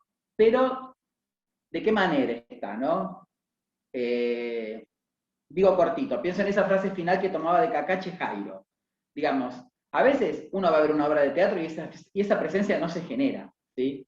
O sea, aún en presencia los actores pueden no estar ahí, ¿sí? ¿Cómo hacemos para en esta situación generar esa presencia a través de los recursos que tenemos? Creo que esa es la reflexión un poco que hago y que tiene que ver fundamentalmente con, digamos, imponerle nosotros nuestras propias lógicas grupales, nuestras lógicas nacionales, territoriales, locales, a esa mega lógica de los dispositivos que claramente se están volviendo un poco como la dominante, y creo que no tenemos que dejar de atraparnos en esas redes. Bueno, esa es un poco la idea que quería plantear, no es una pregunta.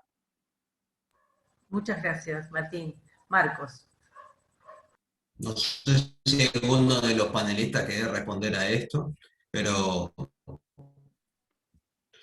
de todos modos mi reflexión iba un poco en la línea del colega que acaba de hablar, ¿no? Porque yo cuando escuché estas ponencias, sobre todo la de Gastón y la de Verónica, me quedé pensando también en el radioteatro, en ese antecedente histórico que tenemos.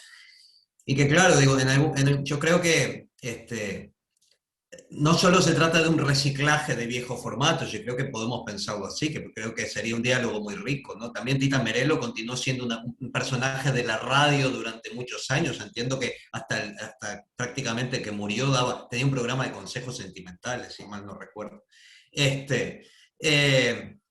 Pero bueno, en su momento la radio también fue un campo de experimentación mediática. En el contexto en el que surge el radioteatro es cuando la radio es una novedad como medio de comunicación. En este momento histórico estamos un poco en la misma situación.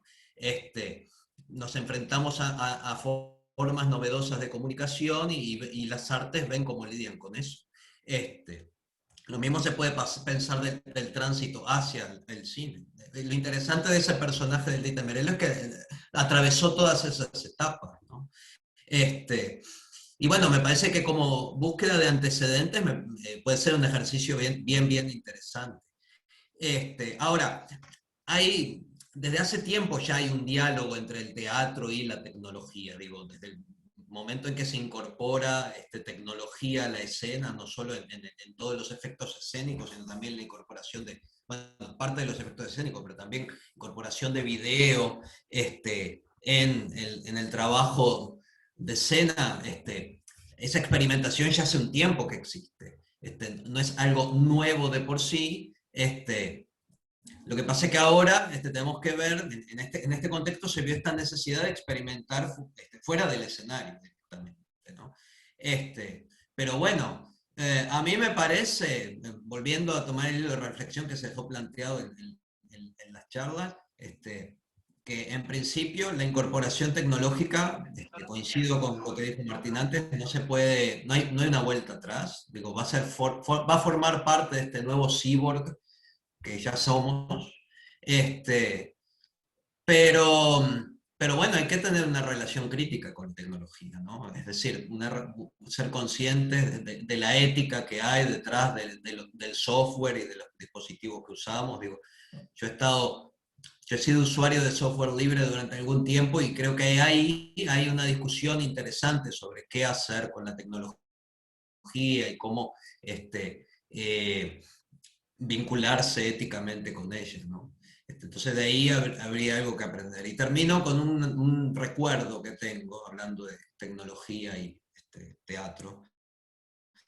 Cuando salió la película Avatar, me acuerdo que circuló un meme, tal vez alguno lo haya visto, que era, había una imagen de Avatar y decía, qué impresionante, uno entra al cine y ve los cuerpos como si fueran reales, el escenario parece real, todo parece real. Y la respuesta era, ¿y por qué no se vas al teatro, pelotudo? Porque también me parece eso, a veces la tecnología y trata de hacer esta, bueno, emulación de lo real, siempre frustrada, ¿no? Siempre insuficiente. Donde la dejo. Bueno, gracias Marco. Yo quería decir brevemente que Gastón habló del radioteatro y lo fundamentó teóricamente, además como habían usado esas herramientas, digo por si en algún momento no lo escucharon, lo había dicho. Le preguntan a Verónica por el chat cómo se llama su trabajo, ahora yo ya le voy a dar la palabra a Iván, y André Carreira dice, Marco, seguramente en estos medios, dice por el chat, pueden y son espacios de experimentación, sin embargo ahora estamos viviendo una situación particular porque en varios momentos, y casi en todos los países, estar en lo virtual no nació de un acto voluntario, fuimos empujados, supongo que quiso decir, por estos lugares, porque no había alternativas en el momento. Tenemos que reflexionar considerando esta circunstancia muy particular. Verónica contesta lo de Tita Merelo, y bueno, creo que nada más. Te doy la palabra, Iván, y después voy a hacer una reflexión sobre lo que dijo Andrés. Sí, bueno, agradecer las exposiciones y la estimulación a la reflexión que suponen, ¿no? Me volvió a pasar, Lucía, lo mismo de la mesa de ayer, que estaba ahí como rastreando un hilito y lo dijiste con mucha claridad en tu lectura de la mesa, en relación al espectador, ¿no? Pensaba que toda la discusión en torno a presencia en términos conceptuales, ¿no? Como del problema de la presencia, en buena medida se la debemos a la fenomenología, a las teorías de la experiencia estética, ¿no? Pero como que el teatro, a propósito de la copresencia, se apropia, ¿no? Como del concepto de presencia mismo, como si implicara la copresencia, ¿no? Y en general, si volvemos al concepto de presencia, lo que habría que pensar es que es simplemente un desplazamiento, digamos, de paradigma, de que va de la obra a la recepción de la obra, ¿no? Esa recepción de obra puede ser en las artes visuales, no puede ser como un objeto, puede ser en la galería, en la soledad, sin encontrarse con nadie. Y pensaba, bueno, en general no diría que todos los fenómenos que se han intensificado con las experiencias virtuales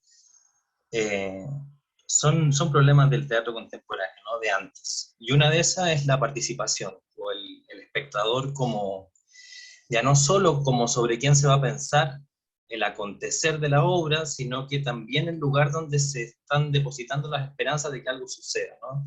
La lectura que hace en relación a la acción Cornago, por ejemplo, en todo el libro de Teatralidades, Público y Democracia. Y pensaba entonces esa confianza respecto del espectador o de su margen de acción, cuál es la frontera que existe con eso, y insisto, no solo en las experiencias virtuales, sino también antes de la pandemia, cuál es la frontera que existe entre esa confianza de la acción como borradura del terreno artístico y político, ¿no? Como confiar en la posibilidad participativa, accionante, toda la crítica que ya hizo Rancière respecto de lo que implica estar en silencio, en la oscuridad, simplemente mirando, ¿no? Como si eso fuera no hacer. la frontera respecto de la interactividad, ¿no? Un espectador que quiere participar, que quiere crear, finalmente. Me acordaba de la cita de Groys sobre que por qué el teatro no tiene público. Bueno, porque todos quieren estar arriba del escenario, ¿no? Vivimos tiempos donde ya no se puede seguir pensando en términos de estética, dice Groys, sino que hay que pensar en términos de poética. El espectador es alguien que quiere ser y hacer con la obra. Entonces eso, pensaba como lo delicado de este desplazamiento hacia el espectador, ya no solo como presencia, es decir, ya no solo para pensar en el acontecimiento respecto, que puede ser en presencia con otros o no, o con objetos, sino también como el peligro que hay en el exceso de confianza de esa acción, finalmente como un desplazamiento del teatro hacia lo que está demandando un consumidor, ¿no? De teatro.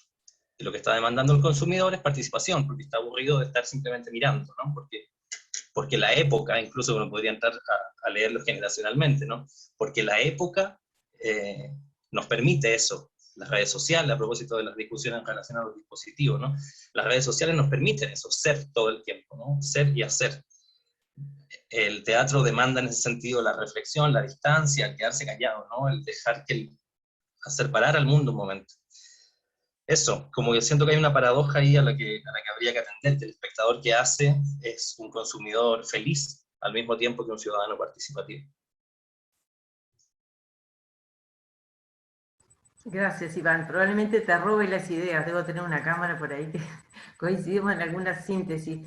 Yo lo que quería decir, ya le doy la palabra a Estíbaliz, es que para los que no estuvieron desde el comienzo, quizá no está exento en esta mesa y en los ponentes el contexto histórico, han aparecido números, cifras, ¿no? de cantidad de actores sin trabajo, espectáculos que han tenido que bajarse de cartel o no se han podido estrenar.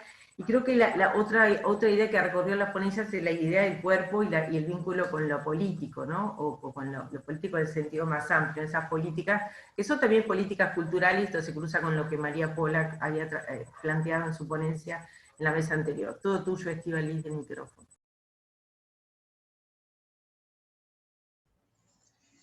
Yo creo que dialoga un poco con lo que planteó Iván sobre la discusión sobre la presencia. A mí me parece como fundamental que siempre que tenemos como una visión nostálgica del teatro en relación con la presencia, pareciera que no estamos como pensando qué significa presencia en nuestros modos de convivir en general, no en el teatro, ¿no? Como si la vida ocurre mediada por determinados dispositivos, hay también formas de presencia por donde pasan los flujos sociales. No sé si me estoy explicando, pero la construcción de comunidad, los problemas.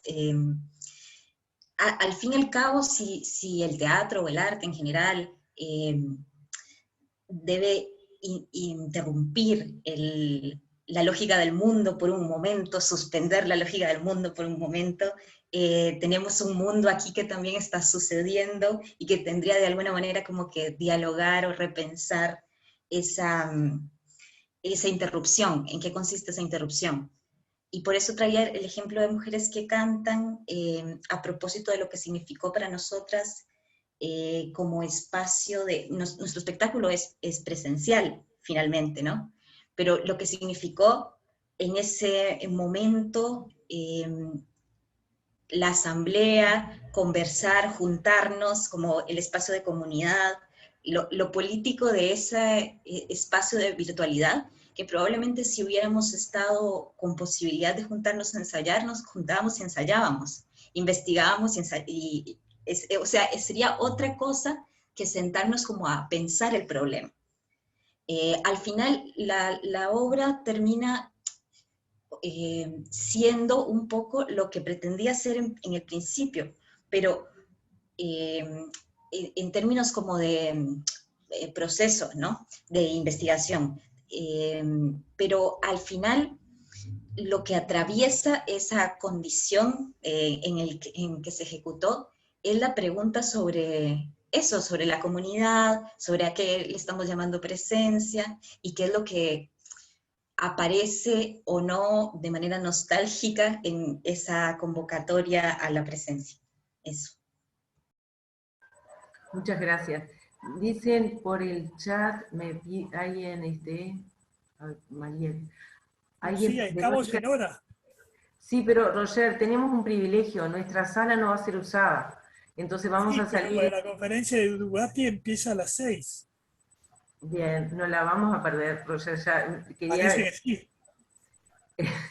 No, quería leer lo que estaba, lo que viene escrito acá, que piensen que si podrían contactarse por privado con Manuel, me pide alguien, no sé cómo, quizá mandándole un mensaje por el mismo chat a él solo. Entiendo que es tarde, dice María, quizá para plantearlo, pero que piensen sobre el tema del traslado que en la vida presencial se produce cuando vamos de un espacio a otro y ahí mayormente el traslado se opera, y hoy mayormente el traslado se opera dentro de la propia casa, pone un signo de interrogación al final. Sin querer desautorizar al director del coloquio, que es gracias a él que estamos acá, y que nos ha convocado a trabajar, y todos, Roger, cuando iniciaron sus ponencias, comenzaban agradeciendo la iniciativa y la idea del coloquio. Yo quería saber si alguien más quería en un minuto cerrar o decir algo a usted mismo, que había visto algunas de las obras que eran interesantes, y vamos a tener que ir en hora a la ponencia de Dubati, pero si alguien más quiere decir algo por el chat, para que no nos quede, o alguno de los creadores quería cerrar algo y decir algo, porque va a iniciar en hora la conferencia plenaria de Dubati, al que todos queremos escuchar, porque justamente ha sido uno de los teóricos que más se ha nombrado durante las dos jornadas. No sé si alguno de los ponentes quiere cerrar o agregar algo. Sí, yo. Sí. Le agradezco a todos la participación. Algunas de las obras mencionadas en efecto las vi, especialmente Mujeres que Cantan, que ahora no tengo tiempo de comentar, pero que me gustó muchísimo y que genera un contacto muy diferente en diferentes espacios, dentro de una casona ocupada totalmente hasta la terraza, pero el tiempo es implacable. Necesitamos 5 minutos, aunque sea, para concentrarnos y para repensar estas ideas y poder ir con margen mínimo de algunos minutos a la próxima sesión. Así que gracias a todos. Lucía, moderaste muy bien todo, retomaba los temas, pude seguirte y a veces me tenía que ausentar, pero tu modo de retomar me metía a enganchar perfectamente. De modo que les agradezco. Y además ocurre en la otra sala, la A. Hay que ir a la A ahora, sí. Porque de pronto ya está presente. Ya cerramos acá, y lo que quiero decir que le contestaron colocaron un correo allí. Yo guardé el chat, cualquier cosa nos escriben. Bueno, estamos invitados a irnos, ha sido un placer, gracias por estar y por la participación. Nos vemos ahora en el plenario, y cualquier cosa que quieran seguir en contacto por correo, estamos allí. Así que vamos a entrar un placer realmente, y gracias por todo. Adiós, muchas gracias.